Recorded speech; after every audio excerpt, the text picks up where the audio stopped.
mangga anu masih di luar biasa kalebet kumargi di lebet masih keneh kosong. Alhamdulillahirabbil alamin wa bihi nasta'inu ala umuri dunya waddin wassalatu wassalamu ala asrofil mursalin wa ala alihi washabbihi ajmain amma ba'du. Segala puji hanya milik Allah yang telah memberikan kita banyak kenikmatan yang tidak akan sanggup kita untuk menghitung-hitungnya. Salawat dan salam kita sampaikan kepada junjungan alam Nabi Muhammad Rasulullah Sallallahu Alaihi Wasallam untuk keluarga, sahabat dan pengikutnya hingga akhir zaman. Sebelum pengajian dimulai, ada beberapa hal yang ingin disampaikan. Yang pertama adalah canceling pengajian rutin bulanan Ahad subuh tanggal 1 Oktober 2023 yaitu sebesar 749.000. Kemudian program sedekah subuh atau canceling subuh sebesar 470.000. Kemudian program canceling yang dititip di toko-toko yang milik toko milik jamaah sebesar 169.000. Kemudian zakat mal sebesar 150.000. Kemudian pemasukan dari donatur untuk program beras murah dan beras gratis untuk duafa sebesar 500.000. Untuk itu kami ucapkan jazakallahu khairan kepada jamaah yang telah menitipkan infaknya. Semoga Allah membalas kebaikan jamaah dengan pahala yang berlipat yang akan menjadi bekal kita nanti di akhirat kelak. Kemudian kepada jamaah yang akan mengumpulkan canceling subuh, silakan bisa ke Pak Ali atau langsung ke saya. Kemudian kami informasikan juga selain program kajian umum, kajian rutin bulanan, mingguan DKM Nurul Falah juga memiliki program lain seperti program pelajaran bahasa Arab dan tahsin yang terbuka untuk umum. Silakan kepada jamaah yang berminat untuk mengikuti program pelajaran bahasa Arab dan tahsin untuk menghubungi kepada DKM Nurul Falah. Selain itu, DKM Nurul Falah memiliki program dakwah yang langsung menyentuh kepada kebutuhan duafa seperti program beras murah dan gratis yang dibagikan setiap seminggu sekali, yang kami bagikan kepada duafa di sekitar RT 06 dan RT 05. Untuk itu bagi jamaah yang ingin menjadi donatur beras murah dan gratis, silahkan untuk menghubungi Pak Ali atau kepada Pak DKM Nurul Falah. Baiklah, karena Ustadz Atian Ali sudah berada bersama kita, untuk lebih mengefektifkan waktu kepada Ustadz Atian, kami persilahkan.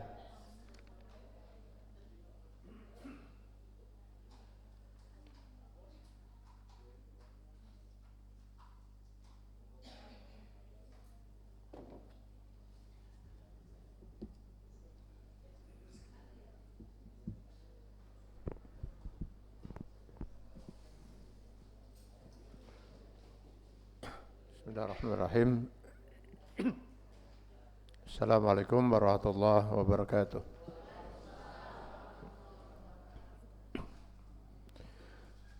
Innal hamdalillah nahmaduhu wa nasta'inu wa nastahdi wa nastaghfiruh wa na'udzubillahi min syururi anfusina wa sayyiati a'malina. Asyhadu an la ilaha illallah wahdahu la syarikalah wa asyhadu anna Muhammadan abduhu wa rasuluh. Allahumma shalli wa sallim ala rasulina al-karim Muhammad sallallahu alaihi wasallam wa ala alihi wa ashabihi wa man tabi'ahu bi ihsanin ila yaumiddin, amma ba'du. Bapak-bapak dan ibu-ibu, ikhwan akhwat rahimakumullah. Pada malam hari ini kita mencoba untuk menunda dulu bahasan tafsir surat Al-Fatihah. Kita mencoba membahas tafsir patung.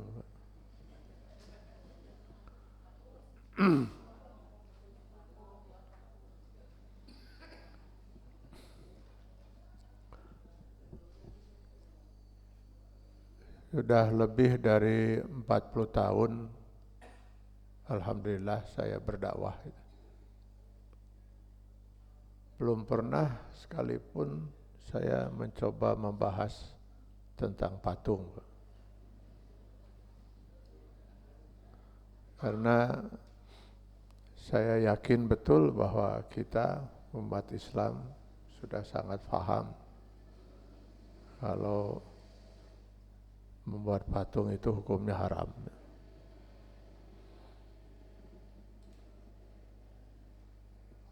Jadi kalau sekarang akhirnya setelah 40 tahun saya juga akhirnya membahas juga. Ini karena kita mendengar berita ada rencana gitu. Di Bandung akan didirikan sebuah patung gitu.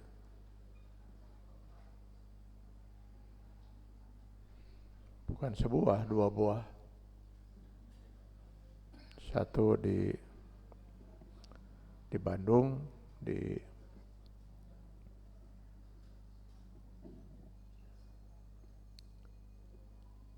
yang satu lagi di daerah Walini.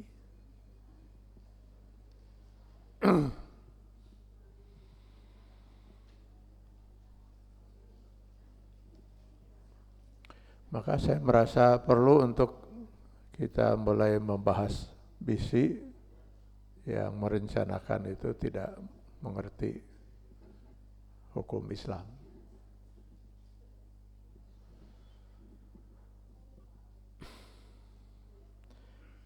Kalau kita bolak-balik Al-Quran dan hadis sebagai pedoman hidup kita sebagai orang yang mengaku muslim gitu ya.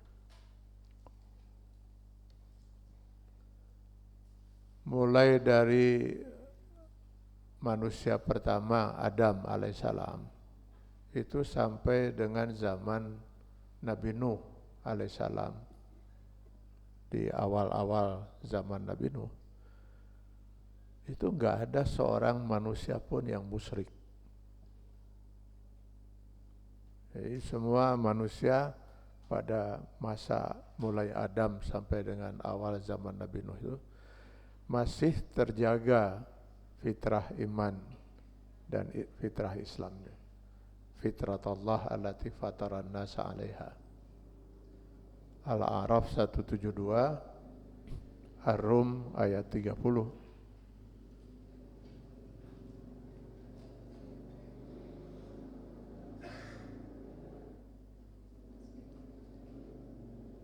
Jadi kapan manusia itu mulai musyrik menurut Allah ya?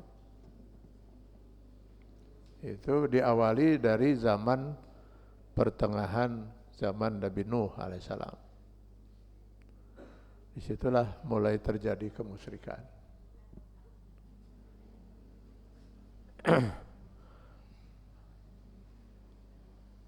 Berawal dari adanya keyakinan sebagian umat Islam di zaman Nabi Nuh alaihissalam bahwa hanya orang-orang yang mukmin, yang soleh saja yang jika mereka berdoa, doanya itu pasti dikabul oleh Allah. Hari nu ente mukmin atau mukmin tapi ente soleh, ya doanya mau dikabul ke Allah. Keyakinan ini benar. Karena di dalam Al-Quran, di Al-Baqarah 186, Allah jelas menyatakan itu gitu. Wa iza sa'alaka ibadi anni fa inni qarib ujibu da'watad da'i iza da'an. Kepada siapa Allah menjanjikan akan mengabulkan doa? Kepada mereka yang dekat dengan Allah. Siapa mereka yang dekat dengan Allah? Ibad. Ibad ini adalah julukan yang Allah berikan kepada manusia-manusia mukmin yang sudah berusaha mendekatkan diri pada Allah Subhanahu wa taala. Gelar mereka dalam Al-Quran adalah ibad. Kalau manusia yang kafir, manusia yang jauh dari kehidupan yang diridhai Allah, gelarnya adalah abid. Kalau tulisan Arabnya abid, ain, ba, ya, dal, abid. Kalau ibad, ain, ba, alif, dal. Jadi kata Allah, kalau dia sudah jadi ibad, maka pasti dia dekat dengan aku, kata Allah. Kalau sudah dekat, pasti saya akan kabulkan doa orang yang berdoa itu. Juga nanti kita temukan di dalam hadis kursi itu, man taqarraba ilayya bin nawafil, barang siapa yang mendekatkan dirinya kepadaku dengan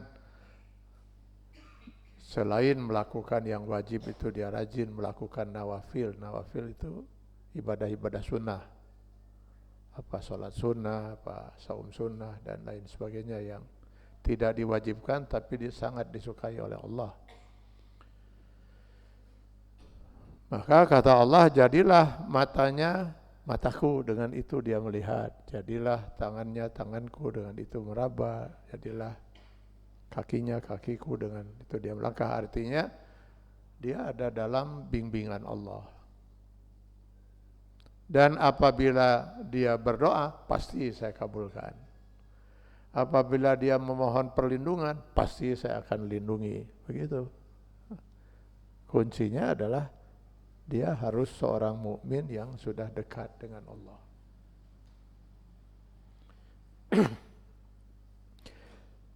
Karenanya dengan keyakinan ini mestinya setiap orang harus berusaha mendekatkan diri pada Allah.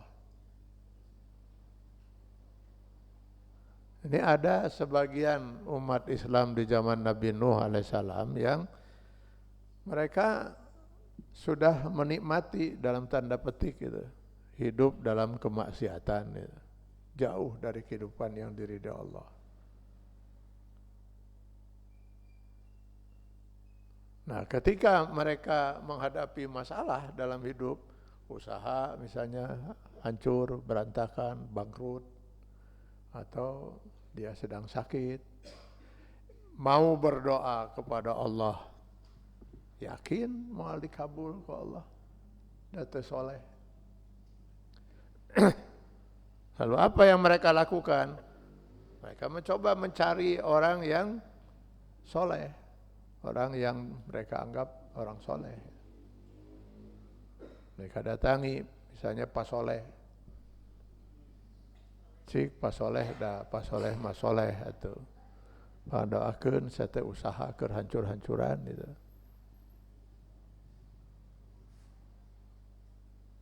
Nah, lalu Pak Soleh pun mendoakan. Apakah nanti doa Pak Soleh untuk orang-orang yang tidak soleh ini akan dikabul atau tidak oleh Allah? Itu hak prerogatif Allah.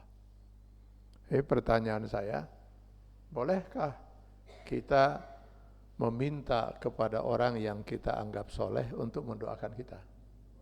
Boleh? Boleh. Tidak ada masalah.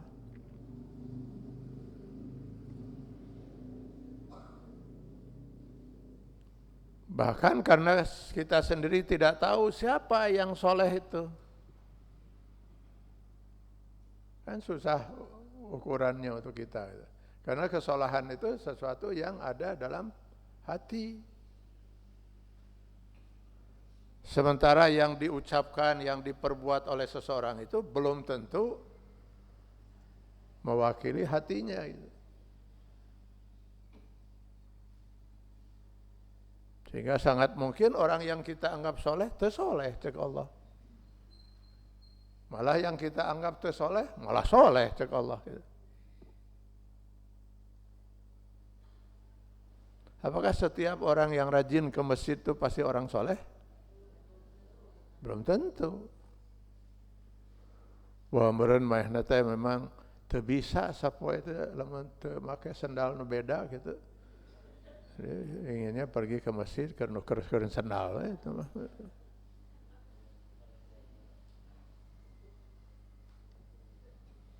Karena itu Rasulullah SAW mengatakan mintalah doa dari siapa saja, yang penting muslim.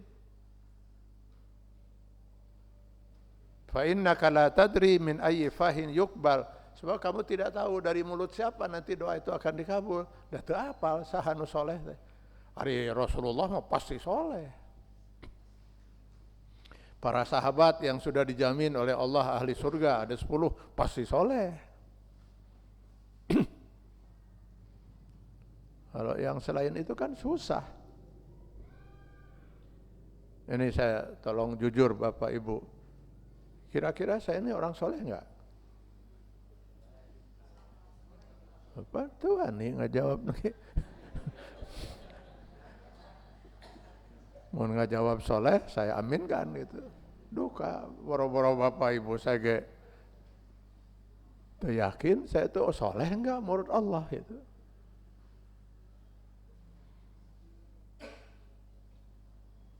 Jadi sama sekali tidak salah gitu kalau kita kemudian mendatangi seorang yang kita anggap soleh untuk minta didoakan.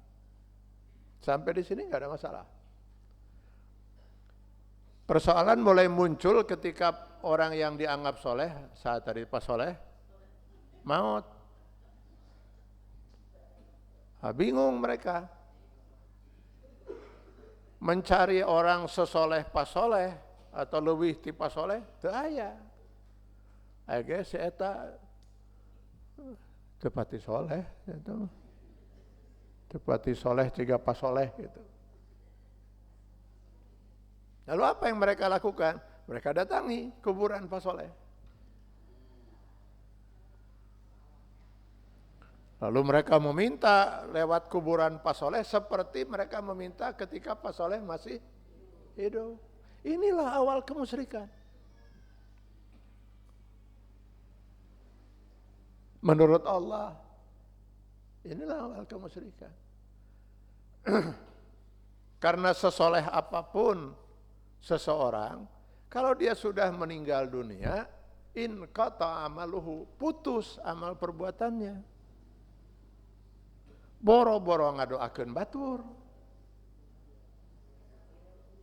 Ngadoakeun diri sorangan ya guys. Teu bisa. In qata amaluhu.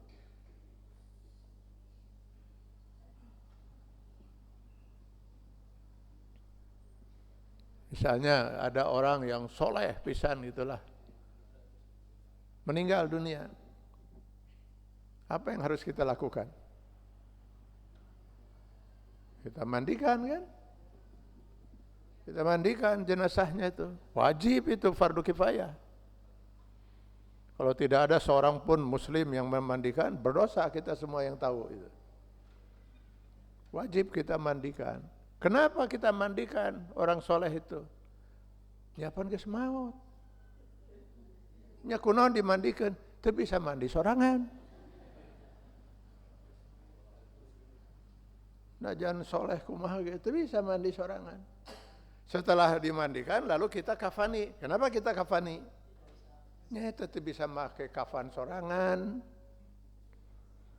Setelah kita kafani lalu kita solatkan, itu kewajiban yang ketiga. Kenapa kita solatkan? Geus teu bisa solat sorangan. Yang dalam solat itu diantaranya setelah takbir yang ketiga itu kita berdoa khusus untuk mayit. Allahumma ighfir lahu warhamhu atau Allahumma ighfir laha warhamha wa'afiha wa'fu anha dan terus sebanyak doa sepanjang itu. Kenapa kita doakan? Nya eta geus teu bisa ngadoa mah teh. Sehingga kitalah sekarang yang hidup yang bisa mendoakan pasoleh itu. Dah pasoleh nama kita bisa ngadoa deui. Nah, setelah itu barulah kewajiban yang keempat. Kita kuburkan. Kenapa kita kuburkan? Teu bisa ngubur diri sorangan. Rok sasoleh kumaha ge. Nggak ada mayit kemudian matan, itu kudu diantar. Saya ini sorangan, sana ke kuburan gitu. Jual ngagali sorangan gitu, terus asup sorangan. Nggak ada.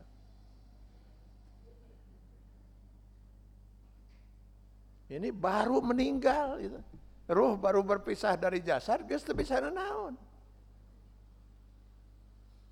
Ini sudah dikubur puluhan tahun. Ting aya keneh tulang lagi ting teu.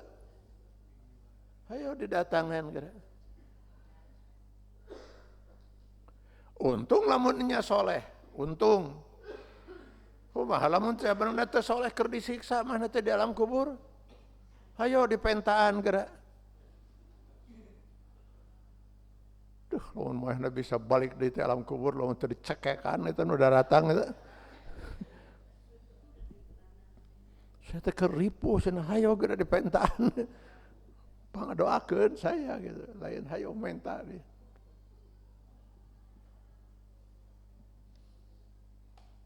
Kalau kita baca di dalam banyak hadis, banyak umat yang pernah minta didoakan kepada Rasulullah SAW semasa beliau hidup. Ada minta doakan ini, ada minta doakan itu. Begitu Rasulullah SAW wafat, tidak ada satupun sahabat datang ke kuburan Rasulullah. Kenapa? Sudah meninggal.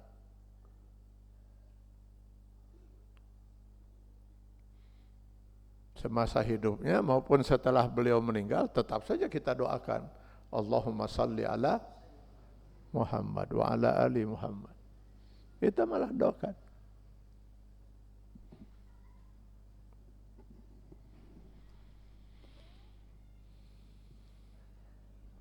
Bagaimanapun saya merasa bersyukur pada Allah Subhanahu wa taala ya. Sangat bersyukur. Mungkin itu sudah begitulah aturan Allah itu ya.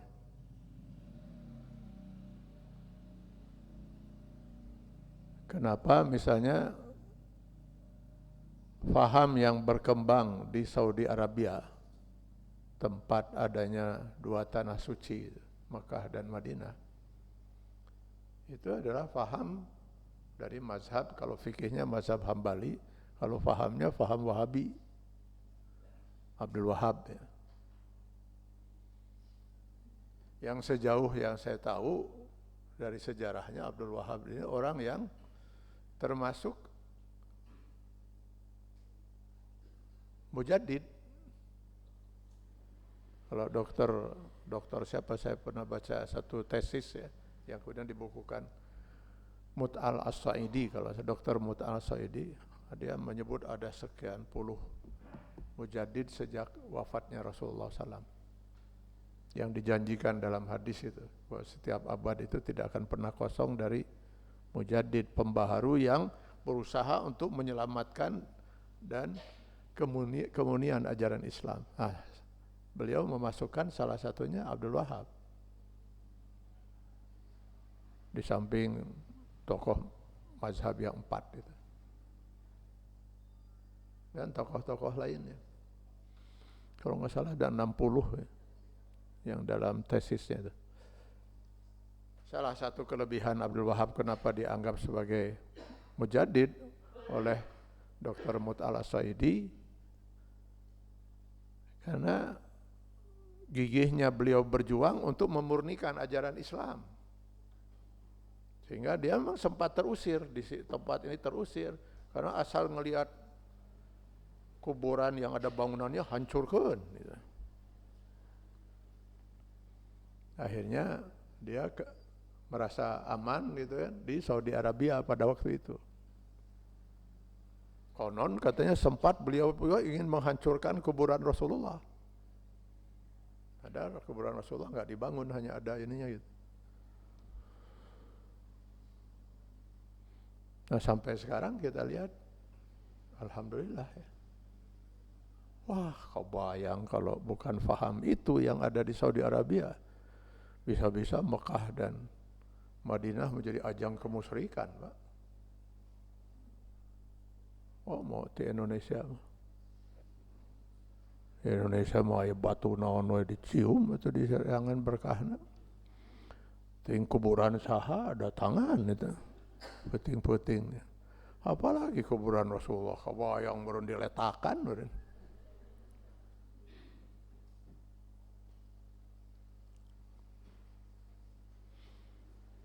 Di Madinah itu di Masjid Quba Itu ada marmer kayak mimbar gitulah, marmer kayak mimbar di halaman masjid. Dari kejauhan saya lihat ada duaan bapak-bapak jeung ibu-ibu keur kitu keur ngusapan eta marmer ya gitu.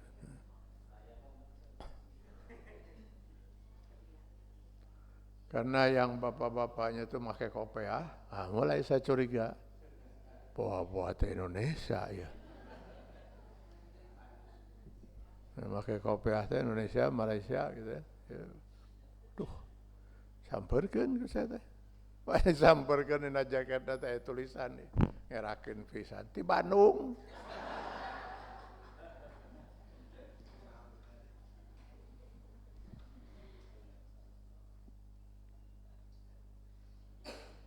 Saya tanya, keur naon Bapak cik teh? Apa Ibu keur? Lumayan Pak Haji cenah ngalap-ngalap berkah. Berkah naon cik teh? Cenah si Arab eta ge sarua tadi ngusap-ngusap ieu. Pak cik saya teh si Arab eta mah saya apal pisan pegawai di masjid ieu. Mata manehna ngelap lagi make lap eta mah. Digaji. Memang main mah pegawai. Hari bapak cek jauh-jauh di Bandung hayo ngelapan nu kieu digaji henteu. Lain buru-buru asup ke masjid salat sunnah 2 rakaat. Ya mungkin saya bilang karena dina marmerna teh tulisan Arab.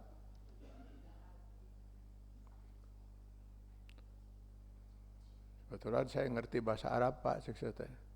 Ini kalau saya terjemahkan kira-kira kieu ya. Tanu di luhur mah Bapak apal cenah bismillahirrahmanirrahim tama.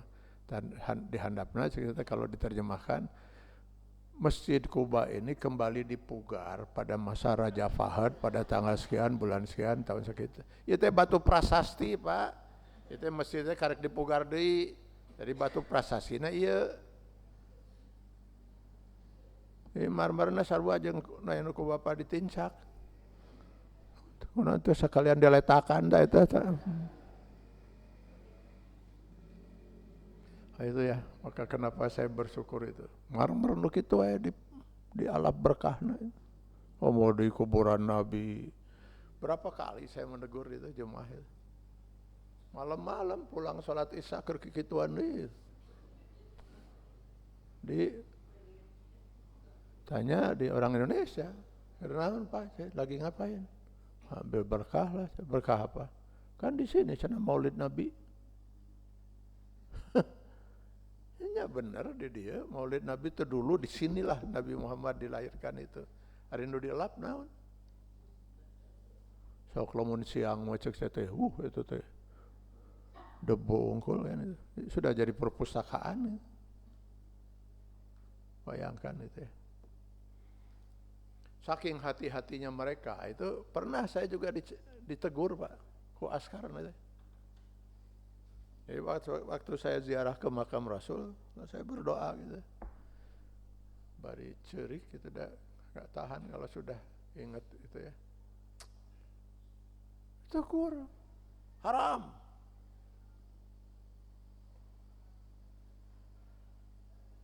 Non haram saya berdoa kepada Allah. Saya minta kepada Allah agar saya diakui lah sebagai umat Rasulullah. Kan itu cenah ngarepna. Karena makam Rasulullah itu bertolak belakang dengan arah kiblat. Ya sudahlah, saya hormati saja. Mereka sedang melaksanakan tugasnya gitu ya. Kalau saya debat, naon salahna saya ngadep ka mana we da ngadoa mah teu kudu ngadep ka kiblat. Tapi ya sudahlah, mereka sedang melaksanakan tugasnya, saya hormati aja. Baguslah saya pikir itu. Demi untuk menjaga akidah gitu. Wah, lamun teu mah peak sigana diletakan. Ka'bah saja yang disunahkan itu yang diciumkan hanya Hajar Aswad. Ieu mah sepanjang Ka'bah teh. Lain hayat tawaf kegituan.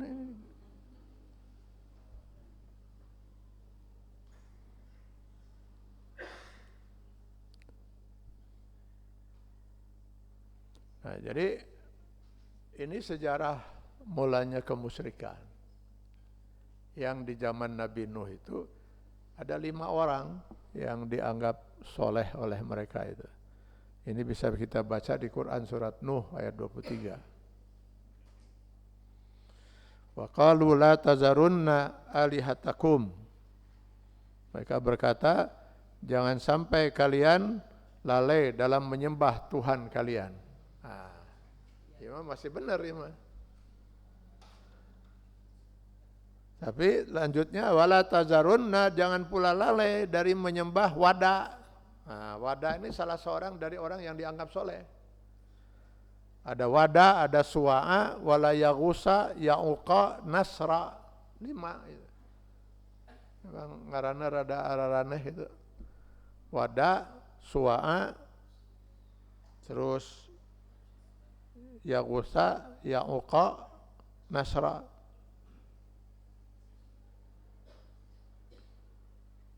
5 orang yang dianggap soleh oleh 5 suku pada waktu itu. Masing-masing suku itu menjagokan nu solehna Wada, suku ini yang dijagokan Suwa'a gitu. Ya ketika 5 orang yang dianggap soleh meninggal, mereka mendatangi kuburan-kuburan itu.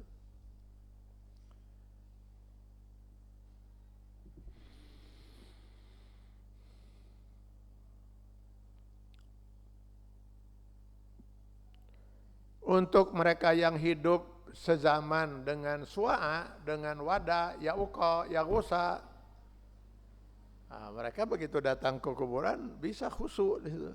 Da asa kumaha bisa ngabayangkeun wajah Wada teh kawas kumaha gitu. Masalahnya muncul untuk mereka yang tidak hidup sezaman dengan 5 orang soleh ini. Generasi berikutnya, anak-anaknya, cucu-cucunya. Jadi ketika mereka pergi ke kuburan nggak bisa membayangkan ari Suwa'a teh kawas kumaha itu beungeutna. Untuk mengatasi ini maka dibuatlah patung Wada, patung Suwa'a, patung Yaghusa itu. Sehingga yang tidak pernah bertemu dengan orang soleh itu sekarang bisa melihat, oh gini wajahnya. Wajah Wada teh ieu. Inilah awal kemusyrikan, awal pembuatan patung.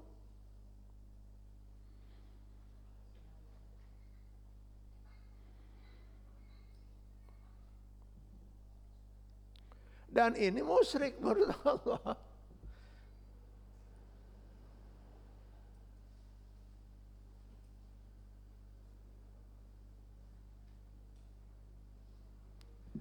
Kata Al-Quran, kalau ditanyakan pada mereka, siapa Tuhan kalian? Allah. Ari eta patung nu disembah, oh ini hanya untuk mendekatkan kami kepada Allah. Itulah musyrik cek Allah.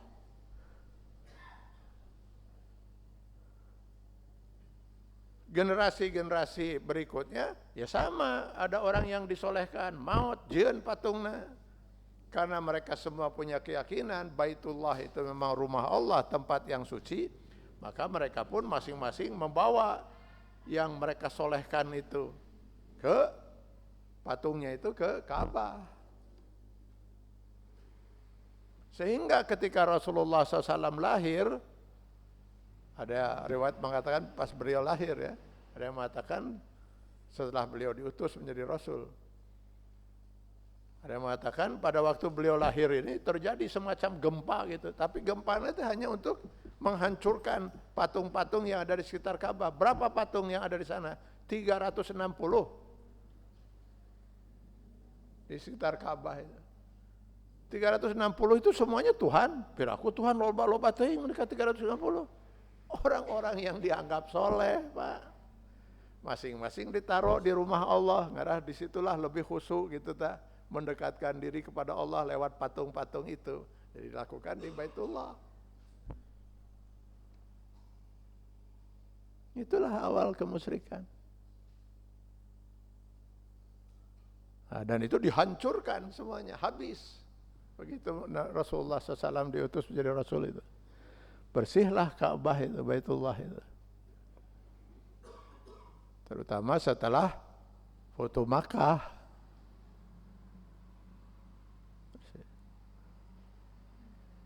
Barulah umat Islam melaksanakan umroh, itu pun setelah perjanjian Hudaybiyah.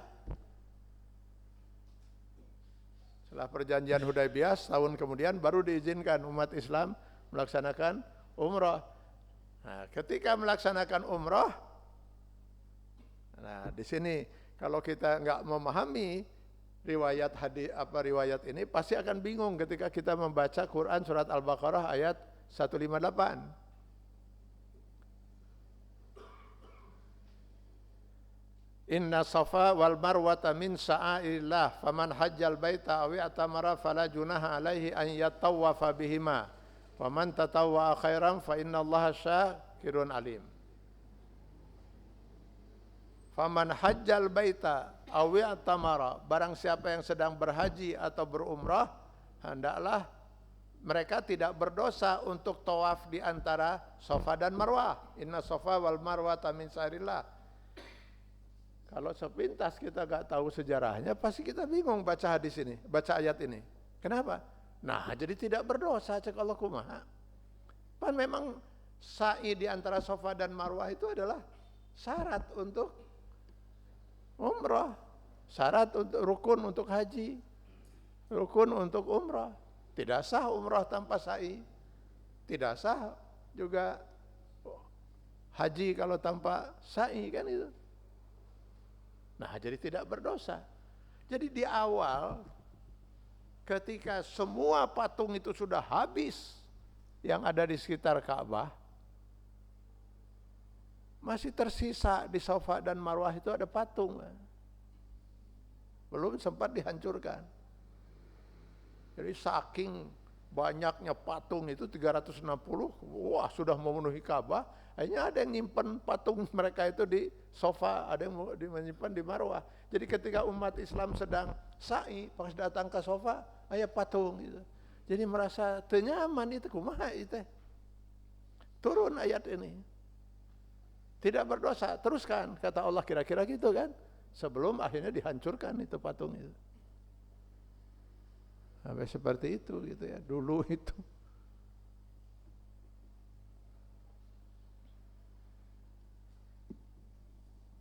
Jadi urusan patung ini urusan masalah terkait dengan masalah kemusyrikan.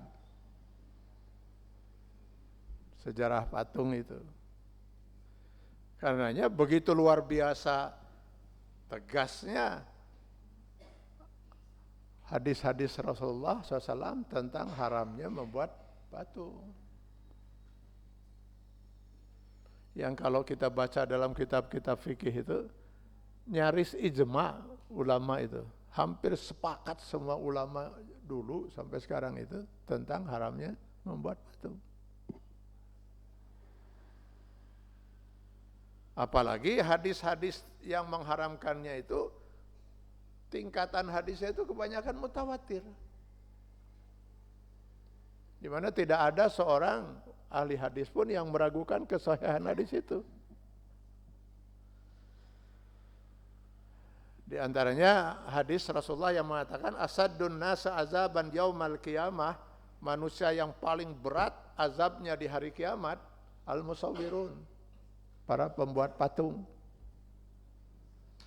Ini hadis muttafaq alaih yang dalam riwayat Muslim itu dikatakan allazina yudahuna bi khalqillah, mereka yang berusaha membuat sesuatu menyerupai makhluk ciptaan Allah, manusia atau binatang.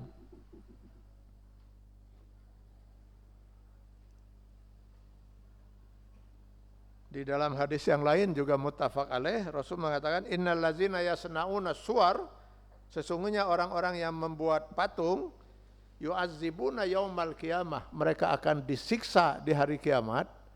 Yuqalu lahum, lalu dikatakan pada mereka, ahyu ma khalaqtum, hidupkan apa yang kamu pernah buat itu. Jadi tantang ke Allah, hidupkan, kasih roh. Ya pasti mereka enggak akan sanggup. Begitu luar biasa murkanya Allah Subhanahu wa taala.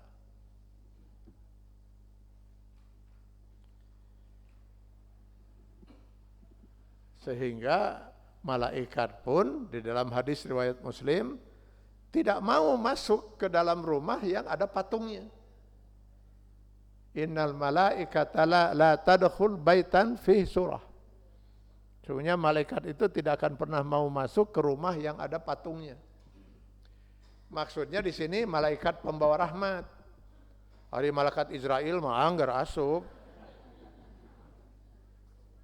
Jadi jangan berpikir atuh hari kitu mending aya patung di jero imah jadi moal maut itu. Ya.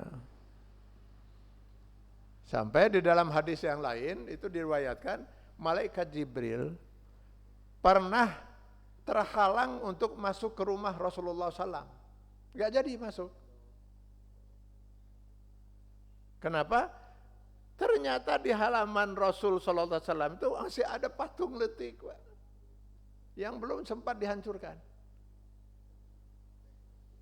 Malaikat Jibril gak mau masuk menemui Rasulullah.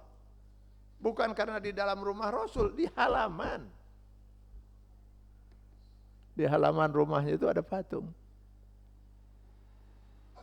Apakah patung itu disembah? Ya moal atuh, saha nu rek nyembahna. Masa ada orang berani menyembah patung di halaman rumah Rasul? Patung itu sendiri menyebabkan malaikat Jibril tidak mau masuk.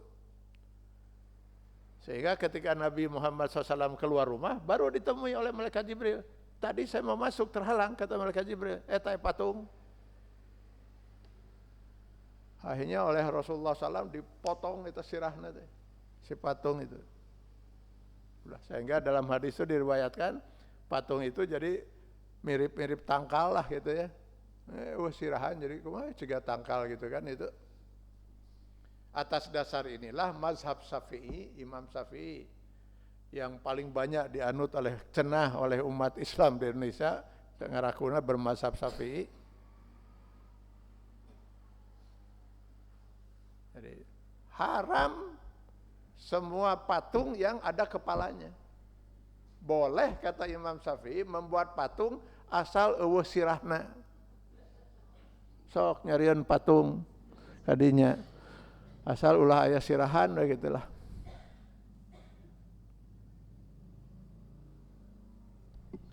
Ya itu ya, jadi begitu luar biasa tegas itu masalah ini ya. Jadi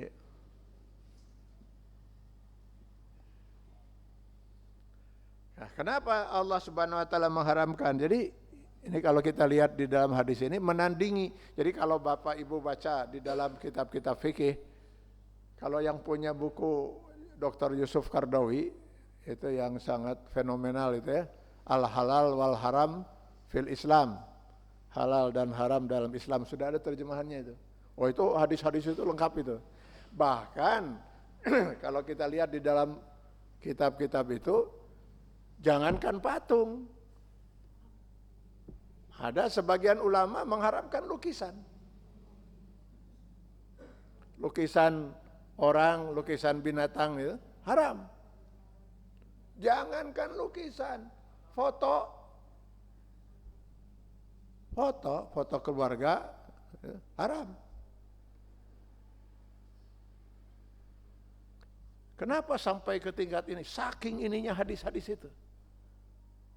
Saya sendiri belum sependapat itu soal foto dan lukisan.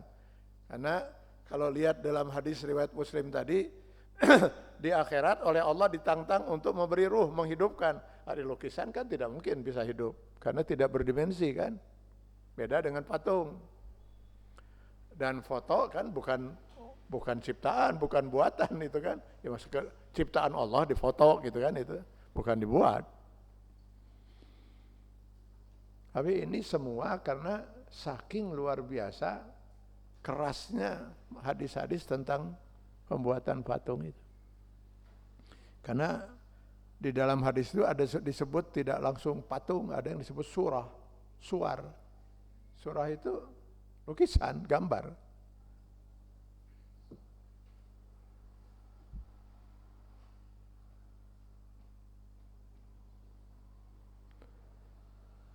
Saya belum bisa memahami kalau itu sampai tingkat itu. Tapi kalau patung, sudah yakinlah. Karena itu tadi menandingi. Tapi ada ulama Pak, di Bandung, tapi saya belum tabayun itu. Dulu saya pernah mendengar dia mengatakan bahwa patung itu tidak haram. Karena dulu patung hadis-hadis yang mengharamkan itu karena dekat dengan masa kemusyrikan, zaman kemusyrikan. Itu alasannya. Zaman kemusyrikan, hari ayeuna kurang kumaha musyrikna orang-orang sekarang.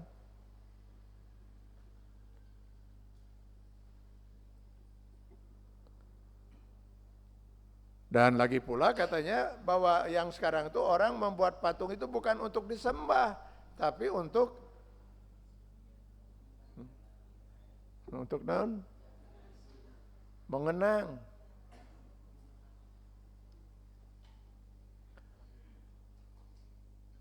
Nya puguh deui lamun membawa patung untuk disembah mah musyrik, eta mah lain haram. Ini yang kita dibicarakan oleh hadis itu bukan untuk disembah, haram membuat patung. Hari membuat patung haram, kalau membuat patung untuk disembah musyrik, eta mah lain haram. Sudah keluar dari Islam. Untuk yang mengenang jasa-jasa, apakah ada dalam Islam kita dibenarkan untuk mengagung-agungkan makhluk?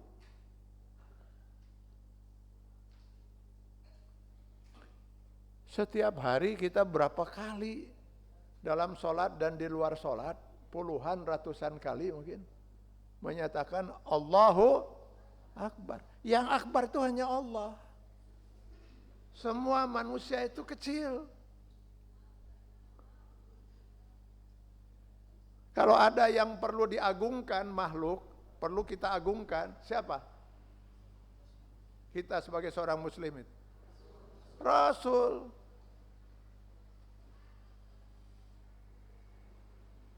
Rasul jangankan patung, fotonya saja tidak ada. Dan tidak ada yang berani membuat foto itu. Mungkin gak bisa membuat foto Rasul? Sangat mungkin. Sangat mungkin. Sok sahanwani. Dari mana sangat mungkin? Sekarang kan banyak itu yang hebat orang membuat sketsa itu.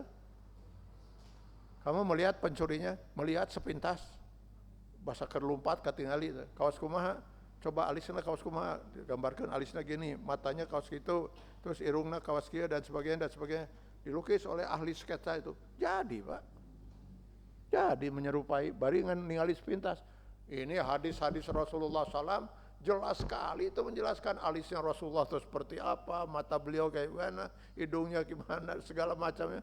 Kalau dibuat jadi itu foto. Ada yang berani?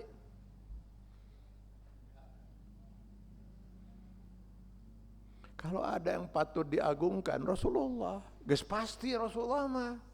Solehna teh geus pasti eta mah. Manusia pertama yang bakal masuk surga itu Rasulullah. Soleh beliau mah pasti. Ari si eta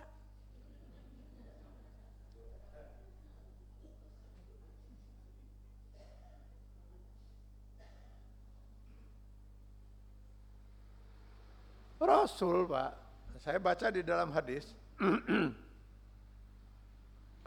pernah para sahabat itu sedang duduk-duduk kayak gini lah, lagi duduk-duduk, gitu kan ngobrol, tiba-tiba muncul Rasulullah. Begitu mereka melihat, Rasulullah datang, berdiri semua. Untuk apa mereka berdiri? Untuk menghormati datangnya Rasulullah SAW. Saya bertanya sekarang pada Bapak Ibu sekalian, berdirinya para sahabat itu wajar atau tidak? Wajar Pak. Yang datang Rasulullah, wajar sajalah kalau berdiri. Tapi apa yang terjadi? Rasulullah SAW yang diriwayatkan jarang sekali beliau itu marah Pak. Kali ini wajahnya memerah dengan suara lantang, beliau menyatakan la taqumu kama taqumul a'ajim. Harusnya kalian tidak berdiri seperti yang dia lakukan oleh a'ajim. A'ajim itu istilah untuk orang-orang di luar Islam. Ya'zimu ba'duhum ba'da, mereka saling mengagung-agungkan satu dengan yang lain. Berulang-ulang saya ingatkan kalian, inni basarum mislukum, saya hanyalah manusia biasa seperti kalian. Dan Rasulullah sudah mengajarkan, orang yang berkendaraan menghormati yang sedang berjalan. Yang berjalan menghormati yang duduk. Tadi kalian sedang apa? Duduk, kata sahabat. Saya berjalan. Jadi siapa yang harus menghormati? Diceraikan para sahabat itu. Itulah akhlak Islam. Itulah Rasulullah. Hanya sekedar dihormati seperti itu pun beliau tidak mau.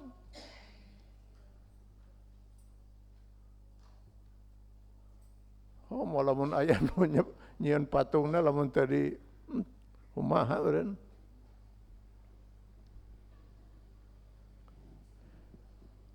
Saya dulu waktu mahasiswa, ibu-ibu mungkin banyak yang tidak tahu ya. Dulu saya waktu mahasiswa sempat nyandung. Ya sekolah, betul Bu. Saya sekolah nyandung. Saya beasiswa Al-Azhar. Karena itu ya harus sekolah di Al-Azhar. Dan memang saya ingin sekolah di Al-Azhar. Tapi ada yang saya inginkan untuk saya dalami sejak dari Indonesia itu cita-cita itu ya. Kalau bisa mendalami sosiologi Islam, ilmu ijtima'. Enggak ada jurusan khusus itu di Al-Azhar. Karena saya memang ingin mendalami itu, saya sekolah lagi, nyandung di Institut Sadi Islam Kairo, Mahad Dirasa Islamiyah. Nah di situ ada jurusan sosiologi di tahun ketiga. Nah di Institut Sadi Islam Kairo saya bayar. Dan beasiswa di Al-Azhar. Nah itulah sebabnya kalau masa libur itu kita kerja gitu. Kadang ke Belanda gitu, kerja di Belanda gitu. Untuk membiayai kuliah. Nah, saya ingat satu hari sore-sore kita ada kuliah. Jadi ambil nunggu waktu kuliah, saya di teras itu baca buku itu. Terdengarlah suara itu, tongkat, tak, tok, itu di teras itu. Dosen datang itu.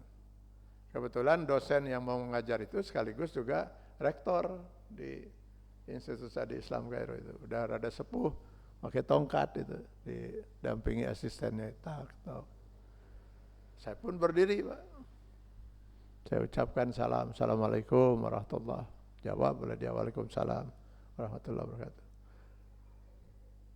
Lalu dia bilang, sebelum kuliah kamu ke ruangan saya. Oh baik, saya bilang. Wadang beasiswa. Ya.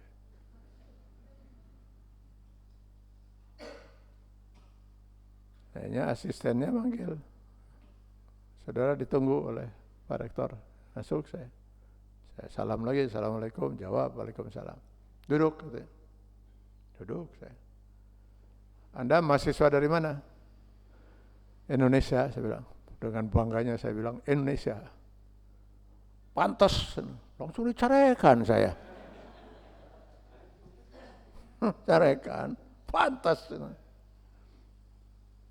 Jadi rupanya dulu dia pernah 4 tahun di Indonesia. Ngajar di IAIN itu, di Indonesia. Ya mungkin tidak 4 tahun terus-terusan, tapi selama 4 tahun itu banyak bolak-balik gitu ke Indonesia gitu. Maka dia hafal betul kumaha kelakuan orang-orang Islam di Indonesia itu. Maka dia bilang pantas. Coba nyarekan. Tadi kamu sedang apa? Di teras itu. Sedang baca-baca. Bukan, posisi kamu lagi apa? Duduk. Kenapa kamu berdiri? Karena saya menghormati Bapak sebagai dosen saya, sebagai orang tua. Itu yang diajarkan Islam kepada kamu? Nggak bisa apa-apa saya.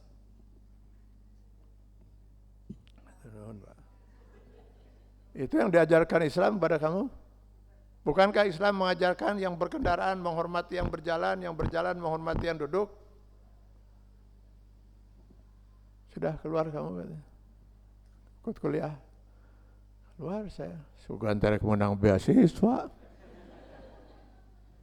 Dan diceraikan. Rupanya dia hafal di Indonesia itu kan. Oh,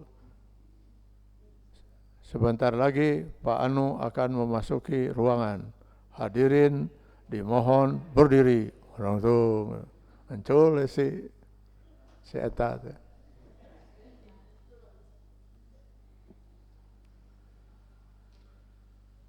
Saya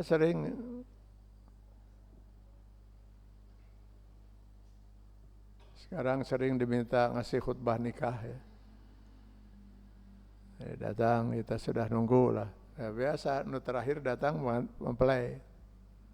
Sebentar lagi mempelai akan masuk ke dalam ruangan. Hadirin dimohon berdiri. Orang tung. Saya duduk aja. Urusan aku nang tung kunaon itu. Supaya rada islami, nah, ya biasanya pakai musik itu, musik lagu, naon itu. Nah supaya rada islami, maka ketika pengantin itu orang berdiri, pengantin datang, nyanyi eta lagu eta, Tola al badru alaina, oh, beres acara, cek saya pasti panitia aku saya diceraikan ya.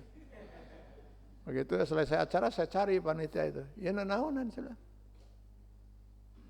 Lagu Tola al-Badru alaina itu lagu yang disiapkan oleh para pemuda untuk menyambut kedatangan Rasulullah SAW waktu hijrah dari Mekah ke Madinah. Al-Badru itu bulan purnama, Pak. Telah muncul Tola al-Badru alaina, telah muncul bulan purnama bagi kami. Rasulullah SAW digambarkan sebagai bulan purnama untuk menerangi kegelapan hidup mereka yang jahiliyah pada waktu itu. Rasulullah datang sebagai penerang, dianggap seperti bulan purnama. Ari ieu saha itu?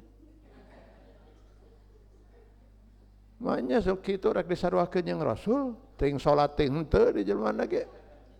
Eta lain Tola al-Badru, Tola al-Badul tuh. Ini lagu itu identik dengan Rasulullah SAW. Tidak layak untuk dipakai untuk orang lain, itu orang kita.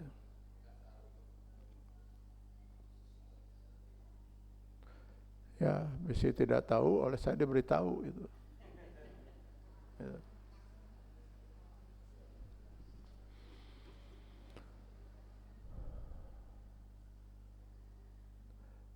Dan itu ya sampai sekarang masih aya negara itu. Saya dulu di Jakarta pernah diundang ceramah di satu perusahaan. Jadi rupanya di perusahaan itu memang sudah ada dibina oleh biasa gitu. Jadi sebelum ceramah itu si ustadznya atau apanya lah itu langsung berdiri baca sholawat. Maka berdiri semua orang berdiri. Karena membaca salawat itu. Ya cuman saya yang duduk. Jadi begitu ceramah saya tanya tadi, kunaon orang tuh?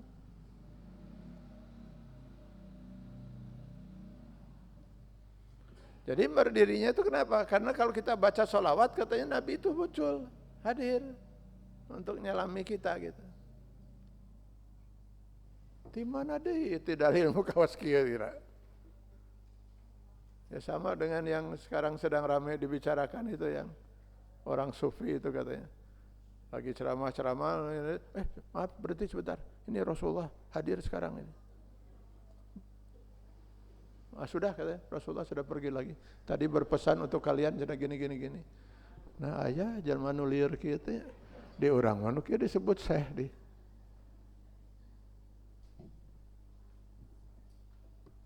Di mana ada satu riwayat menyatakan Rasulullah bisa hadir gitu. Yang ada itu satu-satunya hadir dalam mimpi. Nah itu bisa.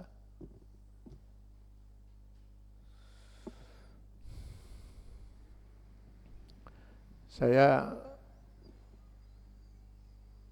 sempat berpikir dulu, andai kata orang-orang Jepang ya masuk Islam, asyhadu an la ilaha illallah, asyhadu anna Muhammadar Rasulullah, kalah kita Pak, keislaman kita. Kenapa? Ajaran Islam mereka sudah laksanakan, terutama yang terkait urusan hablum minan nas. Kari hablum minallah nah ya gitulah nu salat, saum, haji. Hablum minan nas mah udah mereka lakukan. Bari mereka tuh tidak punya agama, Pak. Naon agama? Saya ingat dulu pertama kali diundang ke Jepang oleh kedutaan kita. Jadi saya dijemput di airport itu. Jadi yang menjemput bawa koper gitu ya. Udah jalan depan duluan katanya. Udah jalan duluan saya. Bawa koper. Terus mobil kita ada di sana. Jalan saya duluan. Pas saya mau nyebrang, ya bukan jalan ini ya. Jadi di airport lah, jalan di airport gitu. Jadi nggak ada lampu jalan. Lampu stopan gitu. Jadi pas saya mau jalan, bus mau lewat. Maka saya mundur lagi. Orang kedutaan yang bawa koper di belakang itu teriak-teriak. Karena begitu saya mundur, bus berhenti. Saya tidak nyebrang, bus itu jalan. Maka orang kedutaan yang jemput itu teriak-teriak, "Pak Kiai, jalan, nyebrang." Oh, saya nyebrang. Baru bus jalan. Jadi kata dia, kalau tadi Bapak tidak nyebrang, bus malah jalan-jalan. Baru pertama kali menginjakkan kaki di Jepang, saya langsung terkesan, ya Allah, apa nih ajaran Islam? Yang berkendaraan menghormati yang berjalan. Mereka yang melaksanakan.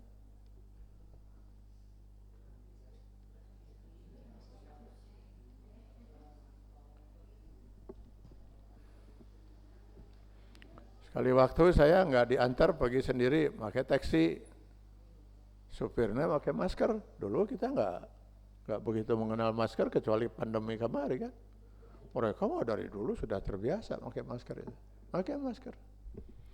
Mula-mula saya bingung ya, apa karena saya orang asing lalu disangka takut membawa penyakit dari negeri gitu, mereka pakai masker ya. Ya sudahlah, saya cicing aja. Masuk lagi ke mall, ada beberapa pegawainya itu pakai masker. Ya saya nanya pada orang, kenapa sih yang pakai masker? Kan nggak semua, hanya berapa orang. Oh mereka sedang flu, takut menyebarkan itu pada orang lain. Apaan eta ajaran Islamnya? Bersin tutup, ini. Batuk tutup kan itu. Nah, dulu belum ada masker gitu, supaya jangan sampai orang kena kan. Mereka yang menjalankan itu. Kebersihan jangan tanya Pak. Saya sampai ditantang oleh orang kedutaan, kalau Bapak bisa menemukan satu puntung rokok di jalan, di trotoar, $100. $100 gede. Maka saya terusan neangan puntung dari jalan. Lumayan bisa menang $500 atau itu tuh bebenangan hiji ge.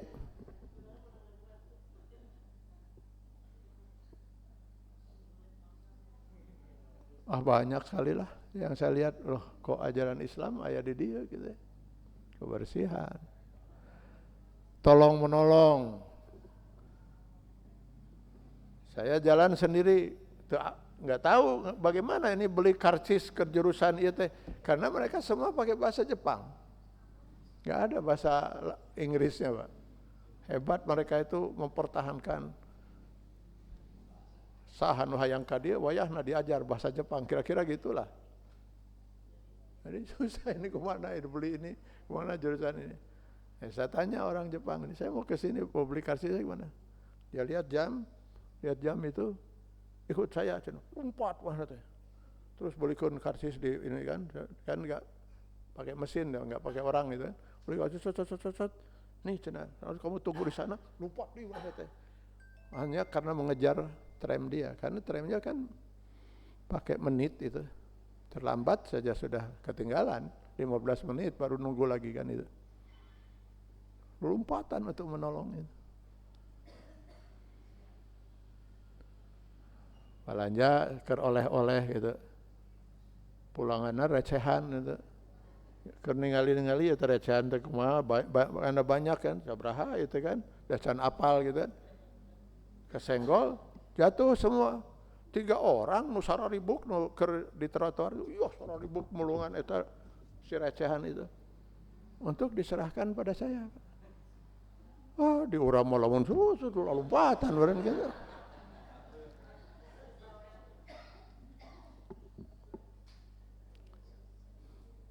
Jadi kalau mereka baca asyhadu alla ilallah asyhadu anna rasulullah, udah kita ketinggalan dalam urusan hablum minan nas itu. Dan mereka sudah melaksanakan ajaran Islam itu. Nah, sekarang kembali pada urusan patung itu tadi. Siapa yang berdosa? Lamun jadi patung tadi jieun itu, mudah-mudahan tidak. Siapa yang berdosa? Coba Bapak Ibu perhatikan di dalam Al-Quran. Betapa sering kali Allah mengharamkan sesuatu tidak dengan bahasa diharamkan. Ada yang dengan bahasa diharamkan, hurrimat alaikumul maitata waddamma walahmal khizir dan seterusnya.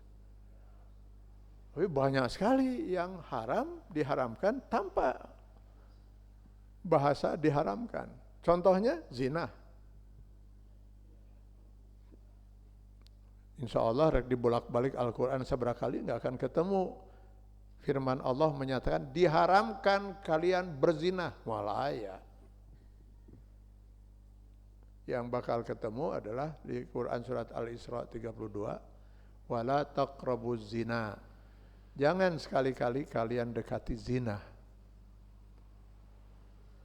Nggak akan ketemu diharamkan kalian minum khamar dan berjudi. Malaya ayatnya di Al-Maidah 90, ijtanibuh jauhi. Lalu ada orang nulir gitu mengatakan zina, minum khamar dan berjudi itu tidak haram. Cuman nggak boleh mendekati saja, maka bahasa lain diharamkan. Ya sok didinya sok zina jarak jauh. Hiji di Bandung, di hiji Surabaya, zina sok.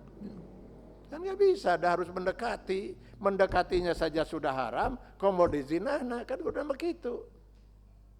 Itu satu. Yang kedua, ini untuk memperluas wilayah hukum. Andai kata Allah menyatakan diharamkan kamu berzina, yang haram sah? Yang berzina. Ari si mucikari nyata haram, lamun mah teu zinah mah. Kebetulan mucikarina teh geus nini-nini. Rek zinah jeung sada moal anu daekeun meureun. Hanya dia menyediakan, saya mah tidak berzina cek si mucikari teh. Saya mah cuman menyediakan tempat bisi anu rek zina hese neangan tempat ku saya disadiakeun. Ena tempat geus aya teu boga pasangan, lila deui hese neangan pasangan, ku saya disiapkeun. Saya mata zina, amit-amit. Sangat mungkin Si mucikari itu dosanya jauh lebih besar daripada yang berzina. Kenapa? Yang berzina mah meureun sakali penting eta teh zina. Dina saminggu teh meureun sakali. Ari si mucikari unggal penting sudah mengantarkan berapa banyak orang untuk berzina. Itu pentingnya Allah menyatakan wala taqrabu, jangan dekati. Siapa yang berurusan dengan zina berdosa.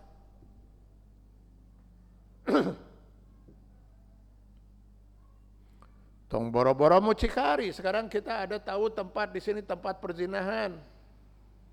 Lalu kita diam semuanya. Tidak ada usaha untuk menghentikan itu. Ikut kita kacipratan dosa. Boro-boro yang mengizinkan. Makanya dulu ketika Saritem itu ditutup, di zaman siapa wali kotanya Pak Dada? Dewi Sartika belum hari tete bakal ditutup. Datang yang di Dewi Sartika menemui Pak Dada, minta agar diizinkan 6 bulan lah operasi deui gitu. Karena ngarap balik modal, cenah kumaha naon lah gitu. Lalu saya ditanya oleh wartawan, gimana nih Pak Dada sebaiknya? Ya terserah, saya bilang Pak Dada. Kalau Pak Dada sampai mengizinkan, soklah hari genep bulan mah saya diizinkan. Pak Dada harus bertanggung jawab di akhirat nanti untuk semua yang zina selama 6 bulan di tempat itu. Alhamdulillah dieureunkeun itu. Ini jangan main-main urusan begini. Saya membayangkan sekarang ada orang minum khamar. Di akhirat dia akan menanggung dosa siapa? Dosa manehna karena minum khamar. Lalu siapa yang bakal lebih berdosa lagi? Yang bakal dibetot ku sinu minum eta Pak. Kira-kira di sidang nanti di yaumil hisab dia akan mengatakan, Allah betul saya waktu itu sudah melanggar aturan Allah, yaitu minum khamar. Tapi da andai kata harita eueuh toko anu ngajual. Da saya ge moal bisa nginum. Kabayang eta nu boga toko dia jewer ku malaikat. Kunaon atuh di dinya make nyeun make ngajual khamar atuh? Tanggung jawab. Ya sudah, rek kumaha deui kudu tanggung jawab dia. Rek alasan naon? Tapi terus meureun si toko teh ngomong, andai kata tidak ada pabrik, da saya ge moal bisa ngajual. Eta nu boga pabrik dibedol di eta, dijewer ku malaikat.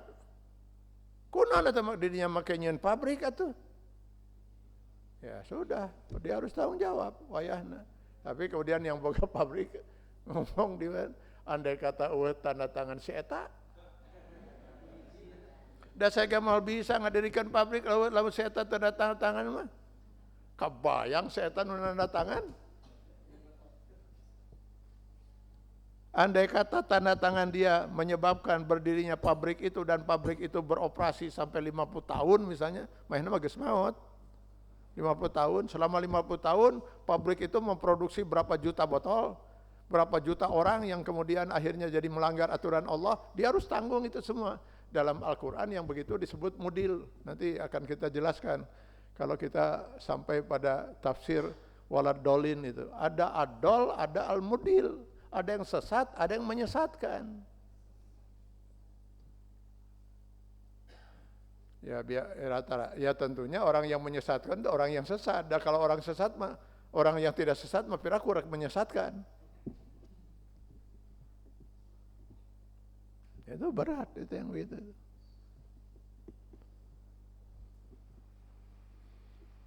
Jadi begitu dibuat kebijakan aturan yang jelas menzolimi, berapa orang yang dizolimi, dia harus bertanggung jawab itu.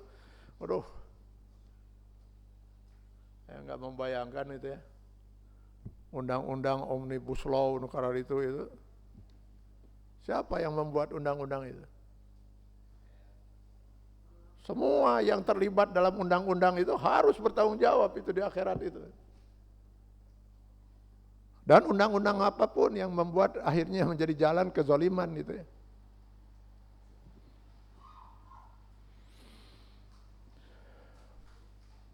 Jadi ini saya menyampaikan sebagai kewajiban saya untuk menyampaikan tawasau bil haq. Bahwa kalau saya tidak menyampaikan, ini di akhirat saya bisa dituntut oleh mereka. Nah, saya mah teu apal Allah lamun nyieun patung teh haram. Kunaon siatian ali cicing wae. Ah, beunang saya. Maka supaya mereka tidak bisa nyeret saya, nah saya sampaikan. Nah, tolong nanti bapak-bapak dan ibu-ibu yang hadir sekarang ini, tolong nanti menjadi saksi ya di akhirat ya. Bahwa saya sudah menyampaikan hari Kamis, malam Jumat, di Masjid Nurul Falah, jam 8 ke jam 8 leuwih saparapat. Saya sudah menyampaikan. Soal mau diingatkan atau tidak, ya itu terserah nu dibeno. Paling tidak saya sudah mengingatkan itu. Saya kira ini yang ingin saya sampaikan Bapak Ibu, tolong jaga akidah kita, jangan sampai kita terpleset dalam hal-hal yang berbau kemusyrikan. Pertanyaan saya terakhir ini, malam ini. Praktek-praktek kemusyrikan dengan mendatangi kuburan-kuburan yang dianggap orang soleh, masih ada nggak dilakukan oleh saudara kita yang mengaku muslim?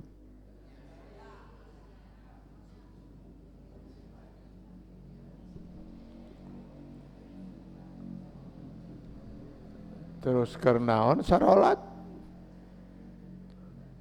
Untuk apa kita ajak mereka saum? Kernaon makai kudu haji segala rupa? Dan yang namanya musyrik itu, kafir itu nol. Ada nilainya di mata Allah kemusyrikan? Ya nggak mungkin. Nggak mungkin Allah memberi nilai kepada kekufuran, kemusyrikan. Nol. Kalau mau diberi nilai lagi minus sabaraha nol gitu kan. Nol dia. Sekarang 1 kali nol berapa? 1 triliun kali nol, sholat kali nol, saum kali nol. Jadi untuk apa sholat? Untuk apa saum?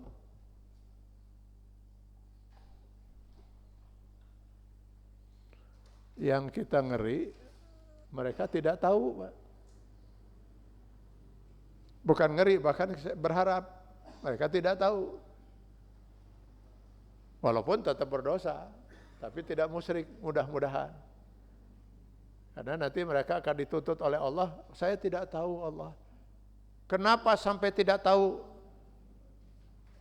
Bukankah menuntut ilmu itu wajib? Kenapa tidak menuntut ilmu? Kan gitu. Tapi persoalan kenapa Anda sampai tidak tahu, jadi urusan kita lagi kan? Bayangkan kalau di akhirat masing-masing kita dituntut oleh Allah, kenapa tidak memberitahu? Sok, kumaha jawabanna di akhirat?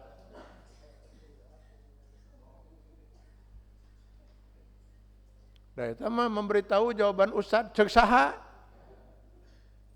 Ada itu hadisnya, ayat yang mengatakan kewajiban berdakwah itu adalah kewajiban para ustaz. Oh, mana hadisnya? Kewajiban berdakwah di Quran surat Al-Asri itu adalah wal asri innal insana lafi husrin illa ladzina amanu wa amilus solihat wa tawasau bil haq. Siapa yang punya kewajiban tawasau bil haq? Insan, manusia, bukan hanya ustad. Ayatnya juga innal insan, bukan innal ustad. Semua kita harus berdakwah. Paling tidak, berdakwah bukan berarti harus duduk di mimbar, duduk di meja seperti ini, di depan mic. Berdakwah kita bicara kemana, siapa yang masih melakukan itu. Saudara, itu salah.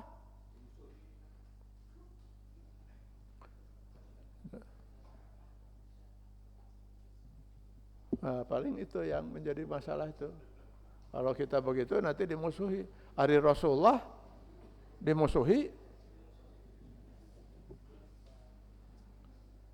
39 nabi yang dibunuh oleh Bani Israel. Dibunuh. Bukan hanya sekedar dimusuhi. Jadi jangan pernah bermimpi kalau masuk surga itu gampang.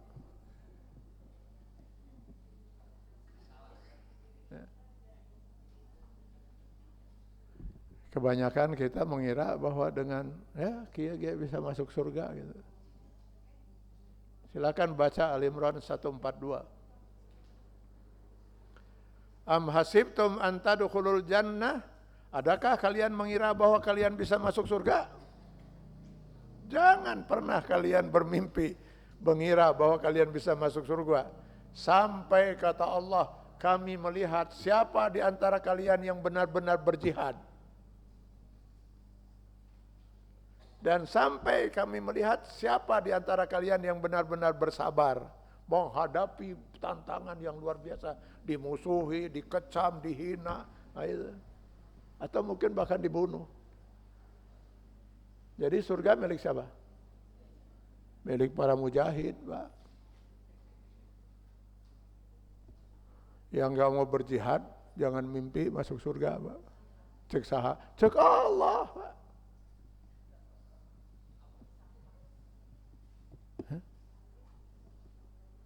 Kunaon jadi ngaharulang.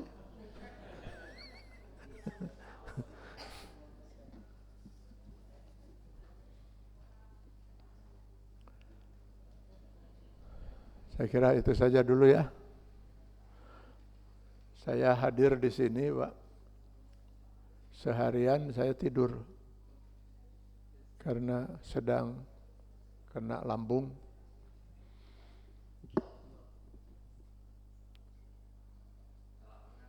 Tapi saya tetap hadir gitu. Alhamdulillah hari ke rada jojorowokan ini rada sehat gitu. Mudah-mudahan Allah memberikan kesehatan pada kita semua. Ya, mudah-mudahan.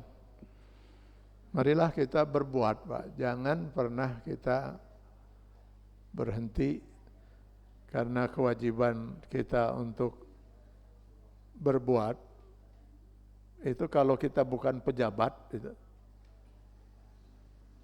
40 rumah ke depan, 40 rumah ke belakang, 40 rumah ke kanan, 40 rumah ke kiri. Nah, itu adalah wilayah yang menjadi tanggung jawab kita untuk amar ma'ruf nahi munkar.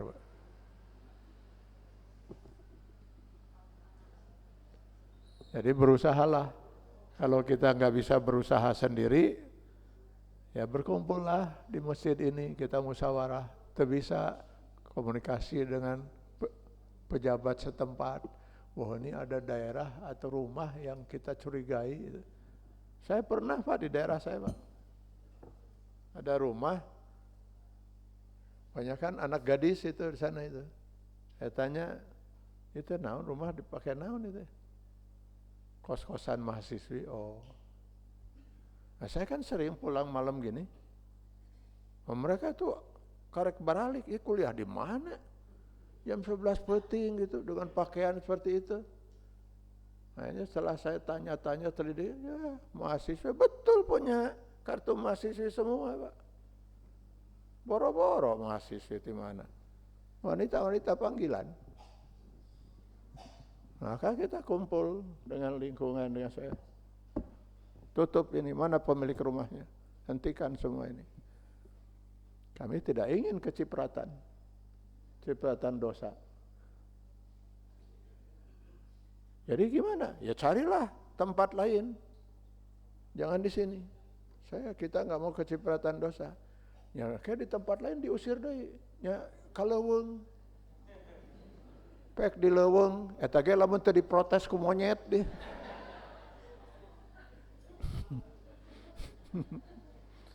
Harus dipersempit ruang maksiat itu. Itu maksud Rasulullah mengatakan 40 rumah ini tanggung jawab ini supaya dipersempit semua. Semua menolak gitu kan kehadiran itu.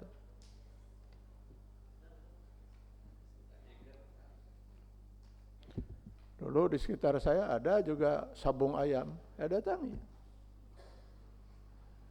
Tidak bisa di sini ada yang begini-begini. Berhenti itu, alhamdulillah. Jadi harus ada itu. daripada kita diseret oleh mereka di akhirat.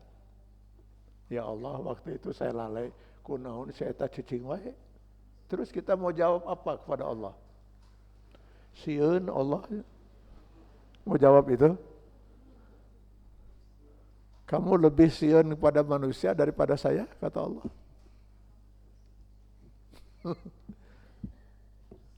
Semoga Allah memberkahi kita sekalian. Billahi taufiq wal hidayah. Assalamualaikum warahmatullahi wabarakatuh. Boleh. Boleh boneka. Dalam hadis Rasulullah mengizinkan boneka. Maka yang serupa dengan boneka boleh. Yang sifatnya mainan, hiasan, boleh.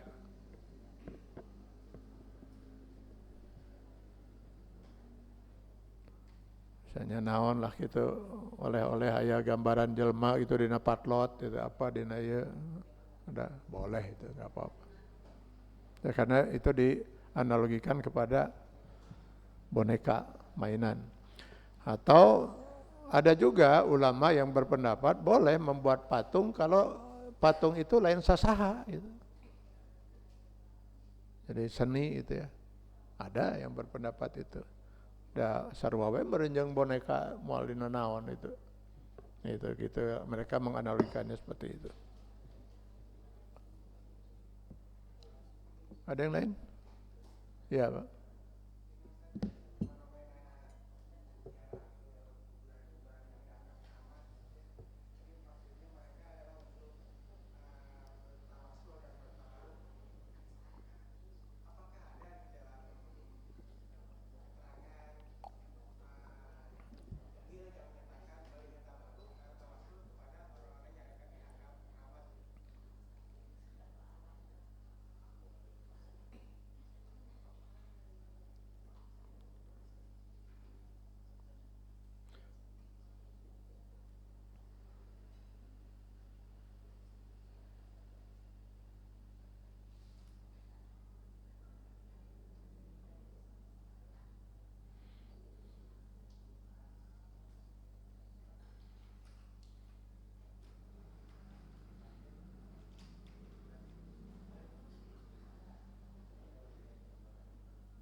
Saya nyari ayatnya, Pak.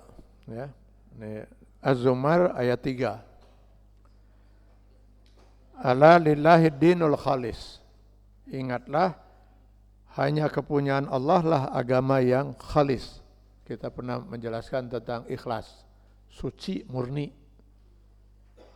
Agama yang suci, murni. Artinya suci dari kemusyrikan. Wallazina takhazu min dunihi awliya, dan orang-orang yang mengambil pelindung selain Allah berkata, ma na'buduhum illa liyuqarribuna ilallahi zulfa.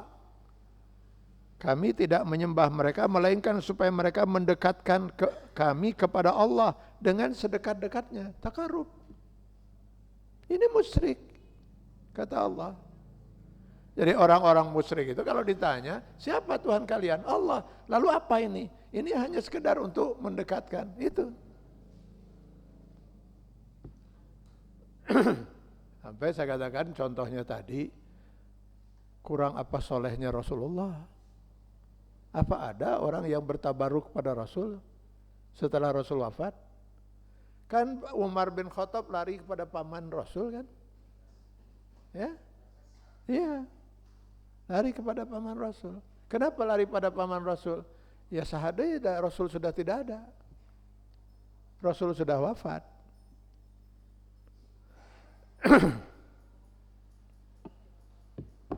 Nah di kita masih ada praktek-praktek seperti itu.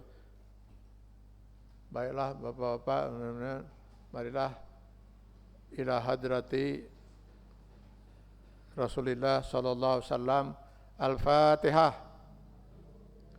Nah, karena jemaah Nasaroleh, naon cenah bieu? Al-Fatihah, Al-Fatihah, bismillahirrahmanirrahim. Amin. Wa ila hadrati Syekh Abdul Qadir Jailani, Al-Fatihah, Al-Fatihah. Amin. Tanpa kita pernah bertanya.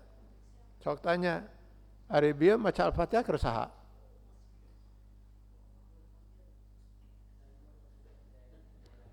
Maca Al-Fatihah bieu keur saha?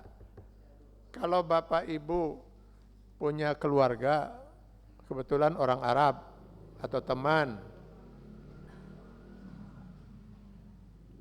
lalu dia ngirim surat ke Bapak Ibu gitu kan, ngirim surat dengan bahasa Arab, harapannya nanti aya nu nerjemahkeun lah gitu.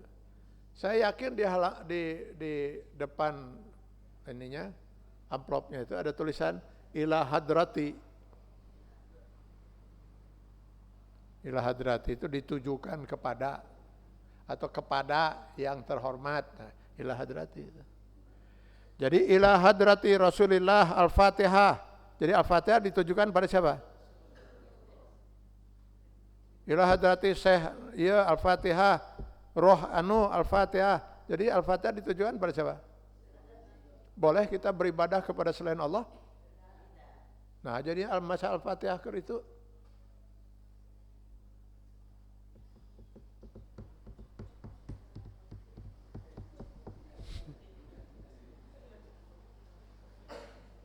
pasti jawabannya teh kieu. Oh, bukan gitu. Saya membaca Al-Fatihah itu kepada Allah. Jadi saya membaca Al-Fatihah pada Allah. Lalu saya berdoa, saya minta kepada Allah, Allah, lamun nanti Al-Fatihah saya diterima sebagai ibadah, tolong pahalanya dikirimkan kepada ila hadrati, ke Rasulullah, oh gitu. Jadi Rasulullah, Allah itu saya terus baca Al-Fatihah. Nanti kalau Al-Fatihah saya diterima sebagai ibadah, tolong dikirimkan pahalanya kepada Rasulullah. Hawatos bisi Rasulullah kurang amal. Saya mah geus loba teuing amal teh. Apan biasana nu ngirim teh jalma nu beunghar, ka jalma nu miskin. Rasulullah mah geus puguh rek pasti asup sorga ari nu ngirim. Jadi jangan, berarti ini bukan ngirim ya mah maksudnya. Tabaruk teh mengharapkan berkah. Da buktina nu dikirimna Syekh Abdul Qadir Jalani. Tanya kan anu maca Al-Fatihah teh. Ari Syekh Abdul Qadir Jalani saha? Nya teh sakitu apal. Pokoknya jelma soleh lah cenah itu. Ari jelma soleh kuno dikiriman. Ari kamari tetangga di RT 2 maut, eta mah teu pati soleh, tara dikiriman eta mah. Nah, nu dikiriman teh nu saroleh, jangan-jangan mengharapkan berkah. Hari mengharapkan berkah dari makhluk musyrik. Assalamualaikum warahmatullahi wabarakatuh.